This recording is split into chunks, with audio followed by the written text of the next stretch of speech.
Salut.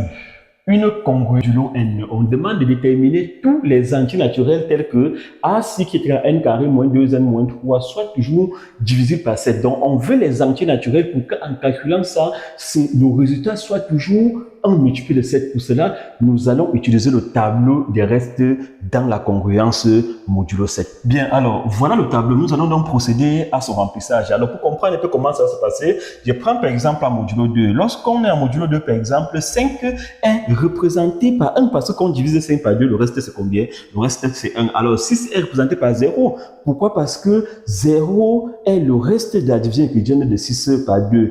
10 est représenté aussi par 0 parce que, en fait, lorsqu'on divise 10 par 5 par 2, quand on divise 10 par 2, il reste combien? Il reste 0. Alors, en fait, 0 dans la congruence modulo 2 représente en fait plusieurs nombres. On dit que 0 représente une classe. On appelle ça la classe d'équivalence de 0. Bien, alors, allons-y à ce niveau-ci. Remplissons d'abord cette ligne ici. Voici n, on veut n carré. Alors, là, n vaut 0. 0 carré, c'est 0. Alors, à ce niveau, là, on va mettre combien? 1. Alors, à ce niveau, on va mettre combien? Ça fait 4. On met 4.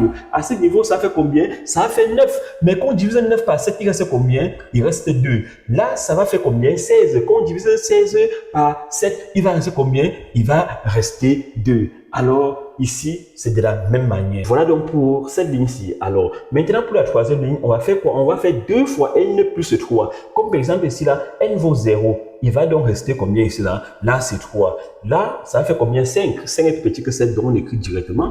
Ici, là, ça fait combien? Ça fait 4. 4 plus 3, ça fait 7. On va représenter par 0 parce que quand on divise 7 par 7, il reste 0. Ici, là, c'est 3. Là, ça va faire combien? Ça va faire 6, 9. Il va rester combien? 2. Parce que quand on divise 9 par 7, il reste 2. Alors, de la même manière, on remplit. Ok, voilà la troisième ligne de remplir. Nous allons remplir dans la quatrième ligne.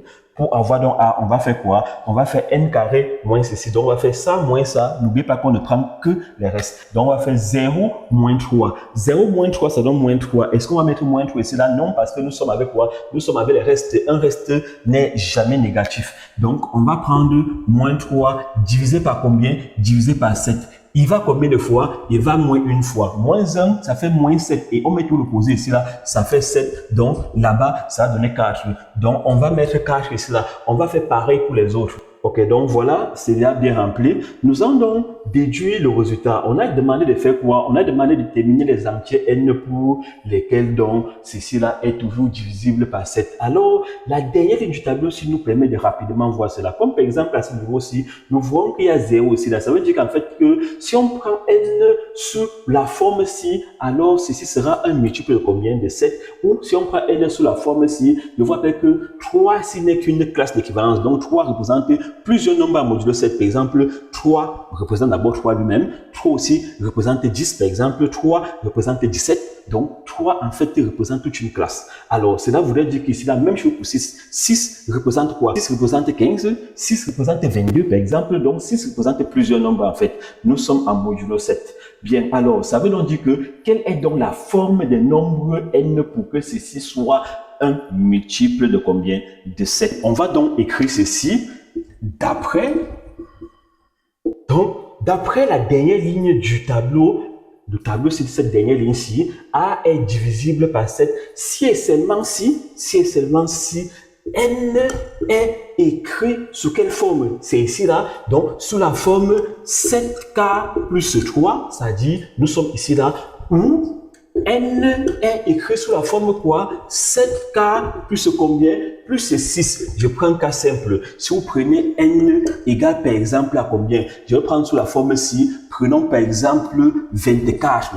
Alors, si vous remplacez n par 24 ici là, vous allez trouver que le résultat, le A qu'on va obtenir là, sera forcément quoi? Un multiple de 7.